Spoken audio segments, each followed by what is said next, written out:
Recently, the Punjab and Haryana High Court in Arvind Singh et Goga vs. State of Punjab, CRMM No.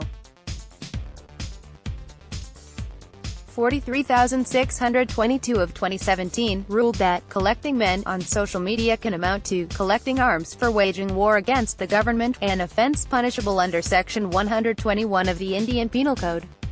The court assessed the social media posts of the petitioner and observed that they undoubtedly reveal overt incitement to violence for the purpose of establishing the state of Khalistan.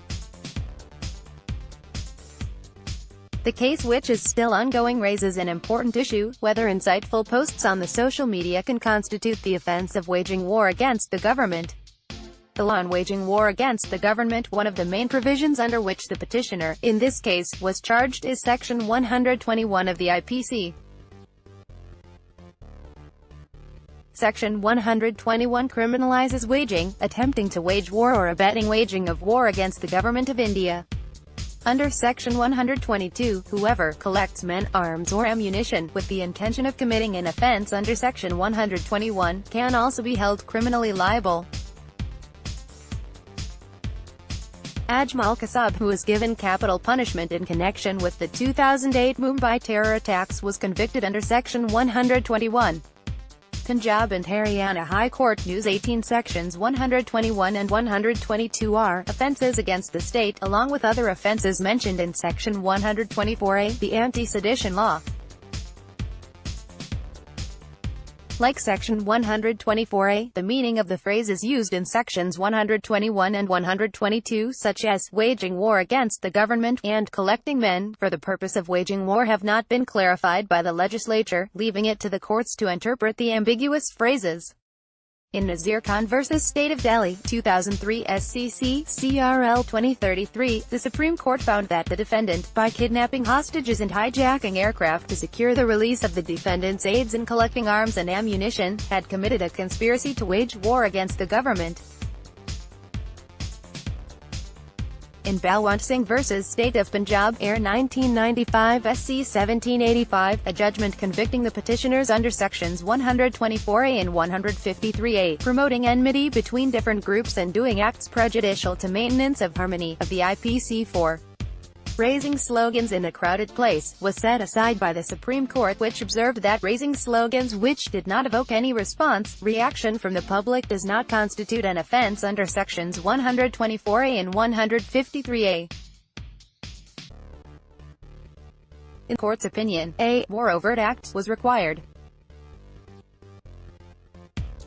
While the case did not relate to waging war against the government, the judgment was relied upon by the petitioner in Arvind Singh to argue that the charges framed against him under Sections 121 and 121A of the IPC were not established. The petitioner's argument in Arvind Singh was that his social media posts did not constitute a threat to the government for an offence against the state to be made out. The Punjab and Haryana High Court found inter alia that the petitioner, Arvind Singh, had incited people on social media to resort to violence for the purpose of creating an independent state of Khalistan, by posting incendiary and provocative messages from leaders of designated terrorist groups based in Pakistan on Facebook. The High Court also found that Arvind Singh, by sharing posts on his Facebook account, was collecting men for the purpose of waging war against the government under Section 122. The court also distinguished the instant case from Balwant Singh on the ground that incitement on social media is accessible to people all over the world, and not limited to a crowded place as in the case of raising slogans. The court was also satisfied that the acts of the petitioner had also evoked a response from internet users, as the screenshots of the petitioner's Facebook account indicated that several other people were also found to have acted on social media with the same objective. Given that an offence under Section 121 is punishable with death, imprisonment for life and imposition of a fine, it is worth examining whether incendiary social media posts should be sufficient ground for holding a person liable for such a grave offence. Collecting men on social media to wage war against the government, like the anti-sedition provision, the historical reason for including the offence of waging war against the government in the IPC was to clamp down on Indian freedom fighters during the British rule who would attempt to collect men or arms to overthrow the crown. While Section 121 has often been put to use in cases involving terrorism, Arvind Singh is arguably the first case which involves social media as a tool to wage war against the government. This is not surprising given that Sections 121 and 122 were conceived at a time when social media was not born. The Information Technology (IT) Act 2008-2 does not contain any provision which specifically deals with the use of social media to wage war against the government. An important issue concerning the interpretation of Section 122 is the meaning of collecting men, and whether the High Court gave a broad meaning to the phrase. The High Court seemed to agree with the state's view that the petitioner's posts amounted to collecting men.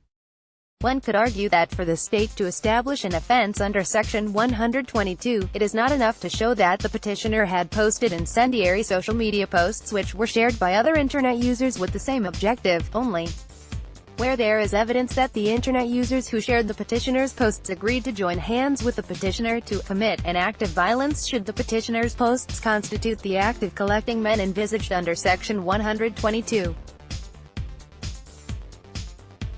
The relevant question here is whether sharing a post which calls for the establishment of an independent statehood by the petitioner indicates agreement to participate in waging war. One could argue that it is far-fetched to conclude that a person was collecting men for the purpose of waging war simply from the fact that the person posted an inciteful post which was shared by other Internet users. This also leads one to question the evidentiary value of a person's social media account. Law enforcement agencies in India are inclined towards using social media as evidence or indication that a person may be violating laws such as income tax laws. A question which inevitably arises is whether the Punjab and Haryana High Court order can leave room for the misuse of Section 121 threatening free speech. This is not uncommon in cases involving offenses against the state. For instance, in 2012, a cartoonist, Aseem Trivedi, was arrested on grounds of sedition for posting cartoons depicting widespread corruption. In such cases, it might be best to place a high burden on the prosecution for establishing that an offense of waging war against the government is made out. Only in cases where there is clear intention on the part of Internet users who share, tweet posts, which incite the use of violence, to participate in such violence should the ingredient of Section 122, collecting men with the intention of waging war against the government, be said to be fulfilled. An intention to participate in an act of violence cannot be inferred simply by the sharing of an incendiary post. The above approach can help to strike a balance between preventing social media from being used to wage war and preventing the use of a draconian law to silence Internet users. Devika Agarwal is an LLM candidate at University of Cambridge. Updated date, June 14, 2018, 8:52 a.m.